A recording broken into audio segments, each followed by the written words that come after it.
What's up, guys? It's your boy, Rudy Cardona. I wanted to talk about this brand new podcast I made called EasyOnMyEagles. You know, I'm a huge Eagles fan from Jersey, and I'm just getting really tired of how the media's been portraying our team, how the NFL doesn't respect our team. We've been competing for a lot of years, and I got so fed up with the way things have been going with Chip Kelly and this offense and everything, how we've been literally like adding all these pieces on just to get stomped on, and I couldn't hold it anymore. I had to come back. I had to talk. I had to express everything because I read tweets all the time. I can't stand it. I just can't stand how we all are saying the same shit and nobody's listening. So why did I make this show? Let me start off by there. You know, like I said, I'm just pissed off. I see all these people out there that are fans of the Eagles, and we have a voice, and no one's hearing us. I mean, we fucking been talking about Chip Kelly and how we don't like this offense, bringing Sam Bradford and shit, bringing them to the team, and no one's been listening to the fans. I mean, I just can't stand it. I mean, that's what this show is about. It's about fans talking about what the fuck is going on with the Eagles and the NFL and everything, and how we just, you know, when you need to talk about it, you need to talk about it. You just need to let it out. Who's this for? Who's this podcast meant to, you know, be for? And you know, it's for the fans, by the fans. That's what this show is all about. Mainly, I'm going to be talking about Eagles stuff. I mean, I'm an Eagles fan. I'm a little biased, so I got to stick with what I know. You know what I mean? But I mean, honestly, when I want to bring people on the show, I want to bring other Eagles fans, other fans out there who are also feeling this type of problems with their team. And I want to get those perspectives out there. You know what I mean? It doesn't always have to be a professional perspective about what's going on in the NFL to get you interested and like agreeing with what's going on out there. So this show is for everybody, and it should be by everybody. You're a Broncos fan, you're a Eagles fan, a Cowboys fan. Wow, fuck the Cowboys, but I mean, if you're a real fan out there, you know, I want you guys to talk. I want to hear those. I want to see those tweets. I want to hear everything. I want to talk about it. I want to get those real feelings out there. You know, I mean, we get those professional perspectives and the facts and the statistics and everything, but we don't hear the truth out there. We want to talk about how fucked up Chip Kelly is, or how much this team sucks, or how much that team sucks, and we want to let that out. And that's what this show is about, man. And what we're going to be focusing on throughout, you know, the duration of the shows when they are being played, you know, current events, historical events that have happened, personal reactions. It's about pretty much ranting while also providing useful information. Like, this isn't a useless podcast. This isn't going to be about useless information or just how pissed off I am, or this person needs to get fired or that person needs to get fired. You got to put facts with it. You know what I mean? Like, that's what I'm here for. I hate when people are just like, I'm a football fan. Yeah, I know what I'm talking about. And then you start asking them questions about what they're talking about, and they're just like, yeah, he's a good quarterback. You know, Tony Romo's been on the team for 30 years. He's amazing. Like I'm not down for all that bullshit. So this is for real. This is really about personal perspectives. This is about what football is about. It's about that drive, that passion that fans have for their players, for these people who they don't really connect with on a personal, intimate level. And it's about expressing that, because when you're a real fan, when you're a real football fan, there's a commitment there. It's like family or religion or whatever it is, and it gets you so mad, it gets you so fired up when your team's winning that you just have to let that shit out in any way possible. And that's what this show is about. It's about being real. It's about really talking about how you feel, what's going on, and providing some real fan perspectives on what's going on and how we feel about it. Now, that's pretty much, you know, the rant about how this show is going to be going on. This isn't going to be something we're going to talk about every single episode, but it's just a way to get it settled so you know what you're getting into, and so I can provide you with a little information about what's going on. Let's talk about, first thing I want to talk about is, you know, Chip Kelly being fired. You know, it's still relatively new, and this probably was the thing that set me off the most, because I was like, finally, thank God he is gone. Now, don't get me wrong. I was really into Chip. I believed in Chip. But you're not going to sit there and dismantle my fucking team and not provide after that. You know what I mean? Even when Jimmy Johnson got rid of Herschel Walker back in the 90s, Like, he provided. He was struggling at first, but he took the biggest leap of faith, dropped Herschel Walker, got Troy Aikman, got Michael Irvin, got all these players, and he actually showed results. And I don't want to hear this bullshit that, well, it's only the first year after he got these guys are still learning how to get in the system. No, you can't do that, because you know damn well when you bring those new players in, you got to provide results. And he wasn't providing them. I mean, this season was an embarrassment. I mean, come on, like, the one thing that drove me crazier more than anything else was running DeMarco Murray out the shotgun every fucking game. This man was a single back running back, killing it for the Cowboys all year long. And after game 3, you should have fucking realized this guy is not running side to side in the shotgun the way you want him to. Even Ryan Matthews wasn't fucking running that well. And we don't change the scheme the whole fucking season. We don't change the scheme at all. And I couldn't stand it. I just like it was driving me nuts. How are we? And Chip Kelly's offense is all run first, all this type of bullshit. How are we supposed to open up the field if we don't do that? I mean, it was already bad enough when we dropped Deshaun Jackson and we got rid of our deep threat. Nothing against Nelson Aguilar. It's just he's not proving that he's worth double coverage yet. I mean, he's got great hands from what I've seen, but until you earn that respect the way Odell did last year, Odell Beckham Jr. from the New York Giants, in case you guys don't understand, he warranted double coverage. This motherfucker went out there and demanded to be double coverage, and Nelson Aguilar just isn't doing it. Not to mention he was injured for part of the year, but I just can't stand it, man. We have no deep threats. Riley Cooper needs to get the fuck off my team. We'll get to that. But we just don't have any threats. I mean, and you're going to try and bring DeMarco Murray out there running out the shotgun formation, looking like it's a read option. No one's fucking threatened by Sam Bradford. No one's going to look at this guy who tore his ACL twice and be like, okay, he's going to definitely take off with the ball. That man is scared beyond all reason to think about running with the football. I don't think he really ran that many first downs for us, maybe 2 or 3 throughout the entire season. So he's not a running threat. So what does that mean? The linebackers and everything just have to squeeze on the opposite side of where the running back's coming, because most of the time you're not going to run a counter out the shotgun. I just can't believe it, man. It's just fucking nuts. And I'm glad he's kind of gone. Sometimes I feel like maybe he could have got one more year, but at that point, if we gave him another year and he provides these same fucking results, then we're even a deeper hole than we are now. I mean, come next year, we've got so many free agents coming off our team. Will be demolished. And with a losing record, we would have nothing. So Jeff Lurie did the right job by getting rid of him. I mean, he wasn't clicking with the players. I mean, you have DeMarco Murray coming there talking to your owner, talking about how he's not that great. Like, there's just not a lot of chemistry. I mean, maybe he's intelligent with offense, but he's just not clicking with the team. And that's something that I love from Ron Rivera and Bruce Arians. Ron Rivera of the Carolina Panthers and Bruce Arians of the Arizona Cardinals, my bad. But these guys, not only have they played the game of football, for an extended period of their life, and not only have they been coaches for an extended period, they have that personal relationship. And that's what Andy Reid had. Andy Reid, even though he had some players that were out there and that were a little eccentric and aggressive and, mild-mannered, Deshaun Jackson, LeSean McCoy, he didn't care. Like, he told them, come on, when it comes to Sunday, come do your job. You want to act the way you act, that's fine, but do your job on Sunday. And that's the way you got to trust your players.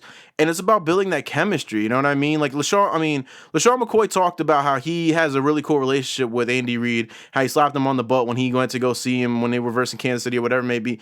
But like, that's the type of relationship you need to have. You need to have that trust within your coach, and Chip Kelly just wasn't providing that. I mean, he's intelligent. You can't deny that. The guy's intelligent. Brought us 2 winning seasons. But it just showed that the players are like, how you can't go to work that way. You can't go thinking, if I speak my mind, this guy's going to fire me or he's going to cut me. And that was the relationship that was being built there. And I hated it. I don't want my players feeling like, okay, I got to keep my mouth shut. I want players to talk about how bad the team's doing. You want your players to come out there and say, we need to do better. We fucking suck. You need to go out there and tell the other team that we're doing bad. Our coaching needs to be stepped up, and it gets everybody fired up at that point.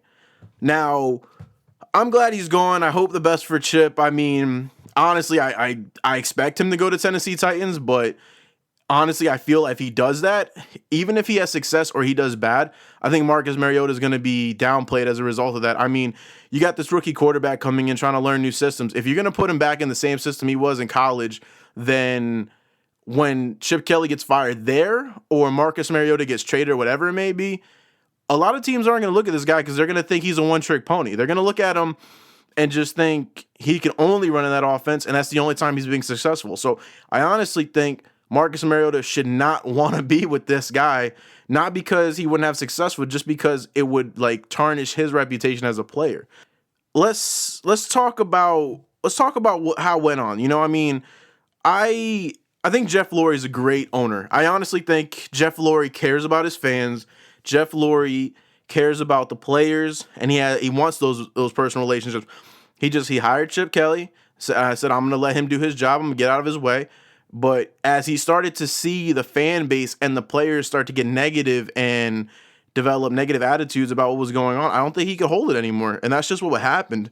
But my concern is that Jeff Lurie, he can't be pressured by the fans. You know, we love him and we want all this, and even though we have these negative perspectives, we can't pressure Jeff Lurie into making these decisions.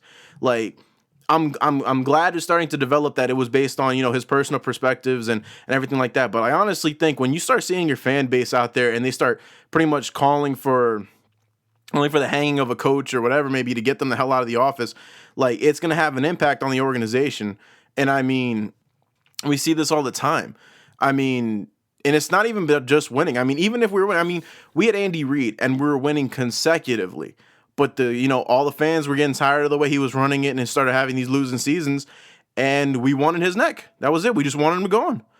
And that's the thing. I don't want Jeff Lurie to bring another guy in here, and if he doesn't produce after a while, especially after all the fucking problems that Chip Kelly has brought to the team, I don't want him to feel pressured by the fans to cut him too. I don't care what Jeff Lurie says. He's saying that this isn't a rebuilding. This is a rebuilding. I don't care what he thinks about that. I mean, Chip Kelly got rid of all our players. Come next year, we're going to lose a lot more free agents, and we got to rebuild. I mean, this defense is actually coming together. I like what's going on with Walter Thurman and Malcolm Jenkins.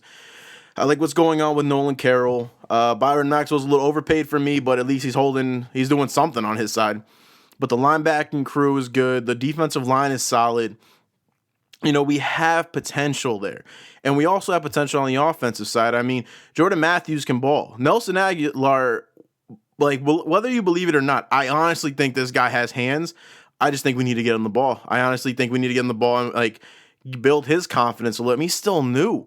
Riley Cooper needs to get the hell off my team right now. We overpaid this guy. And I'm not even going to take responsibility for that. That's Chip Kelly. Chip Kelly overpaid this motherfucker because Deshaun Jackson was opening up the field so much for Riley Cooper that he was finally catching some balls and doing something. And he shows productivity in 1 year. And we signed this dude to like a $40 million contract. Are you out of your mind? And now what's he done since? Nothing. He's nowhere to be found on this offense. Josh Huff has more catches than this dude. I just can't stand it. He needs to go. He's another guy that we could use to cut and gain some leverage in the free agency market with some money in our pockets. You know, just moving on, did Chip Kelly deserve another year with the Eagles? I want to say yeah. I mean, you know, I think the bringing in of these players definitely brought the morale of the team and the fans down, you know, but the guy did have 2 10-6 seasons. Now, did he do that with a team that was built by Andy Reid?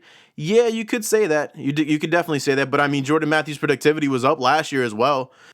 But, I mean, on top of that, the division's not that strong. How are you going to go, like, 6-10 or 6-9 this season and this is our division? Like, we're struggling to keep up with the Cowboys when they don't have Tony Romo. We're struggling to keep up with the Redskins when they have Kirk Cousins. And you're supposed to be some offensive guru? Like, that's the problem. You know, had it been our division was extremely tough and that our opponents were extremely, like, hard to match with, it wouldn't have had a problem. But the fact that we're versus some whack-ass teams and you want to make all these changes and you're not producing, you know, like, you put these people in this place because you believe that we can get the job done. And you're just not doing it. So you had to go. Could he have used another year? Yeah. But it's like I said before. By then, the damage is way beyond. Let's say we go again and we have another 6-10 season, or we have, I don't even know, like a fucking 4-12. Hell no. And then we can't rebuild after that. No coach is going to want to come in here and do that.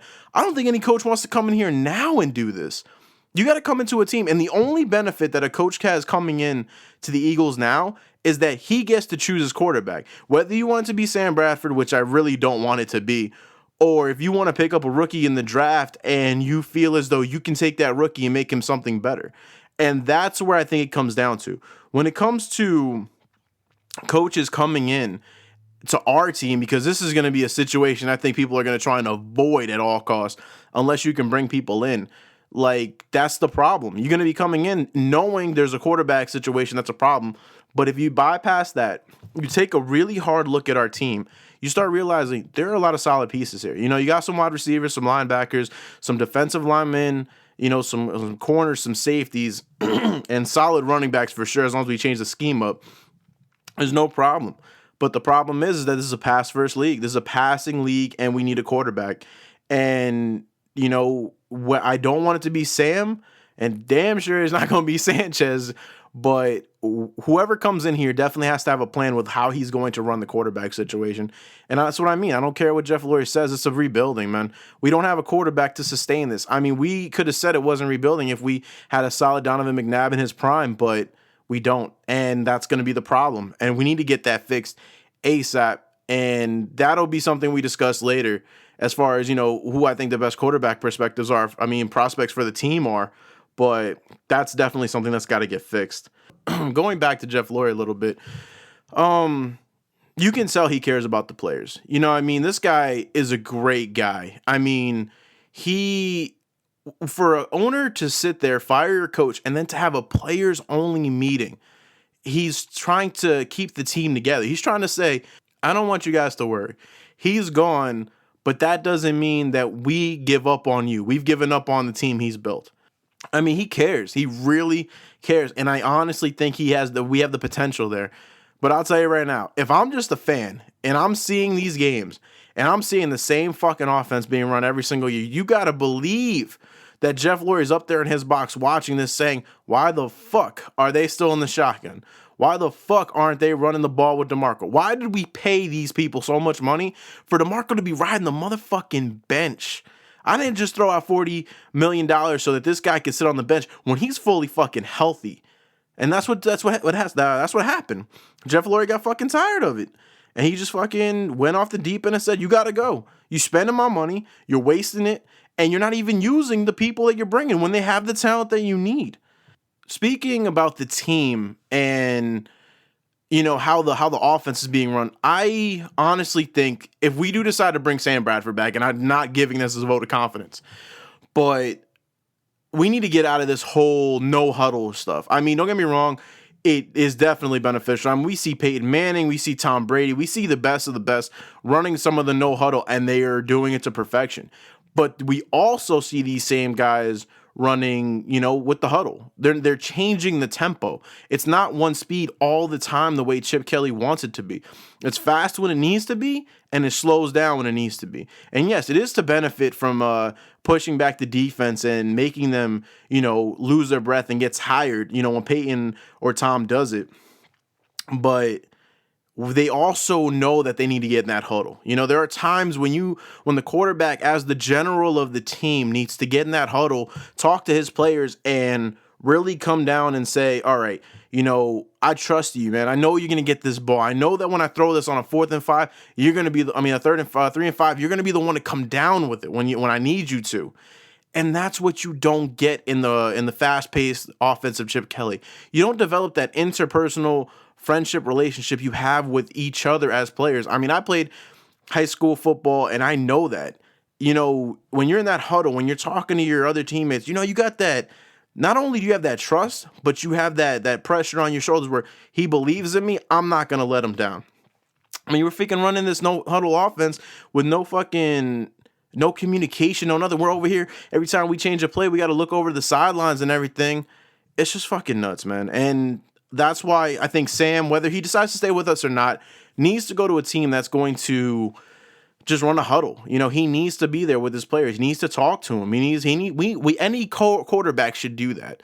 That's what builds the chemistry between the players, and that's what we don't have. We're sitting here, we're looking to the sidelines for plays, and there's no chemistry there. It's just snap the ball, run the play, go again. Snap the ball, run the play, go again.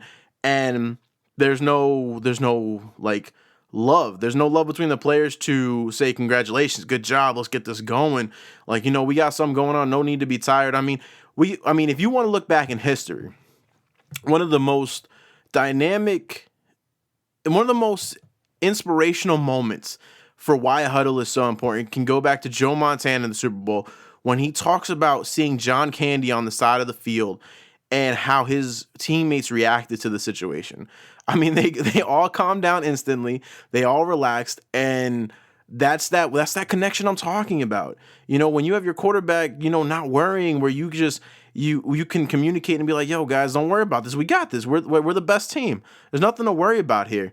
We don't have that on the Eagles. And finally, without Chip Kelly, I'm hoping that we can get this. I'm hoping that we can just pull it together and get a team solid and ready to go for next year. And I think we have enough pieces to get that happening. Even if we got to bring in a rookie quarterback or whatever it may need, we're gonna be, in my mind, struggling for a year or two before we get our footing back together. And it sucks to hear that, but that's the kind of hole that we were put in. And it just fucking sucks. But I honestly think we have the potential to get it done. And I think that coaches will see that potential and will come over to the team. Now, who do I want? I'm talking about prospects. Let's talk about who could be the future head coach of the Philadelphia Eagles. And a couple positions that are going on right now and the way the teams are playing right now, they hit your mind and you're just like, these are some prospects. First person I want to talk about is offensive coordinator for the Cardinals, Tom Moore. Now, the only reason I'm even bringing this up is because this guy has been productive. I mean, that offense is flowing. That offense is just, they're throwing deep bombs. They're throwing short routes. The running backs are in the play. This guy's running an offense that can be very beneficial for us. Now, what's the problem? Tom Moore is 77 fucking years old. This man has so much football knowledge, but can we trust this man not to die on us before we get to the playoffs? No disrespecting Tom Moore. No disrespect at all. There's been a lot of older coaches out there, but we need some energy. After being sucked dry by Chip Kelly's offense, we need someone with a lot of energy. And Tom Moore, I think, is just a little too chill. He's just a little bit too laid back. And don't get me wrong, Bruce Arians is really chill, but he's still got some energy. He's got some fire in him. Look, moving on, let's talk about the offensive and defensive coordinators for the Panthers. You got Mike Shula at age 50 and Sean McDermott at 41. Now, these guys also benefit from having a really cool, really laid back coach in Ron Rivera. And they're going to be some of the top names to come off the board when it comes to coaching options in this offseason. Mind you, Sean McDermott might stick around for a little bit because he's still a little young, and he benefits from a lot of his players coming back on his defense to, be productive next year. So I don't really see Sean really leaving the team, even if they win the Super Bowl or whatever it may be, because it's too good of a situation to put yourself in. And when you're looking at Mike Shula, I mean, he's got plenty of knowledge. The guy's like, it's in his blood. His family's in there. But that offense is flowing. You know what I mean? And it's not even just because Cam's a dual threat quarterback. I mean, the ball's being thrown all over the place. At first, I'm not going to lie, I thought Cam Newton was a one-trick pony and he had bad vision. But he's doing his job. And it probably benefits from not having Kelvin Benjamin because you don't have to focus on one player all the time. But I honestly think that offense is really good. I mean, they're a run-first team. They're a pound-the-rock type of team. And with DeMarco Murray, we got the running back that he would need for that. Weapons, we've already seen what Cam can do in that offense without, the top-notch weapons that he would need from a different team. We already got some solid wide receivers on our team. If he can take what he's shown Cam and teach it to another quarterback, whether it be Paxton Lynch or Jared Goff out the draft, like both of these guys are really great passers, really great with their legs. I mean, there's some possibilities there, and I think Mike Shula might be able to bring some life back. And I mean, he's working with Riverboat Ron. I mean, you got to have love for that. I mean, he's gonna know how it is for him to coach. He's gonna bring that same type of mentality here with us. I mean, I think he's a great candidate. Another person I'd like to talk about is offensive coordinator of the Bengals, Hugh Jackson. Another 50-year-old, been around the league a long time. And the reason why I want to talk about Hugh Jackson is because of what he's done with Andy Dalton and what he's showing to do with AJ McCarron. He's showing that he can produce with these quarterbacks and develop them in a way that's going to help the team. And I think this is extremely beneficial because that's what we're going to be looking to do. We're going to be getting a quarterback in the draft most likely, and we need a coach that's going to coach him up. I don't want a coach that's going to go straight. We need to just pound throwing a rookie quarterback in there, and the first sign of struggle, the first sign of loss, he's not going to let him play anymore. And I hate that. You put a rookie quarterback in a situation, let him play out the season, let him make his mistakes, and let him learn from it. And I think Hugh Jackson has the experience that we're looking for, and he has the ability to coach up a quarterback and an offense and bring them together and provide, provide and produce. And I honestly think that that's something we could benefit from. Another two type of guys that I like to talk about are the offensive and defensive coordinators for the Patriots. Now, I'm not really optimistic about these two guys, but that's just because, when you're in an organization like that where you're constantly winning, you're constantly getting your money thrown at you, and you have a chance to make it to the Super Bowl every year, I don't see why these guys will leave, not until Bill Belichick's ready to move on, or Tom Brady for that matter. But Josh McDaniels, offensive coordinator, really young, really lively, not afraid to take the risk in offense, and he's got a great connection with Tom, and it might be the years with him, but it also shows how he connects with the players on a more interpersonal level. And I mean, we saw what he did with the Broncos, but I mean, he was a lot younger then, and he was stuck on this Tim Tebow thing. Oh my God. And I'll tell you right now, if we get Josh McDaniels and he brings back Tim Tebow, I'll lose my fucking mind. But I think he's past that. And I think he realizes that you need a really solid quality of quarterback to really get the job done. And that's what I think we can get in our team. That's the only reason I'm kind of a little doubtful too. I think Josh McDaniels wants to go to a team that has a solid quarterback that's there already. He might benefit from going to the New York Giants now, or the San Diego Chargers, but I don't see him really going to a team unless they have a quarterback to mess with. Matt Patricia, the defensive coordinator, I think he's a great guy. A lot of hype there.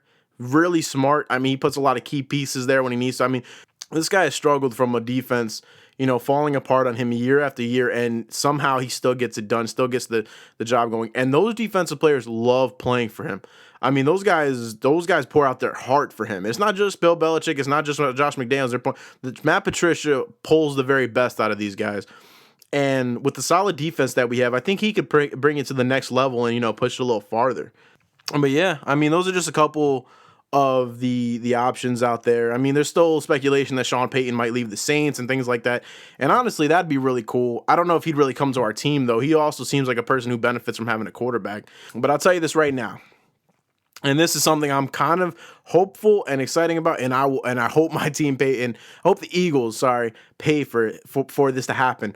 I would love for Drew Brees to come to the Eagles.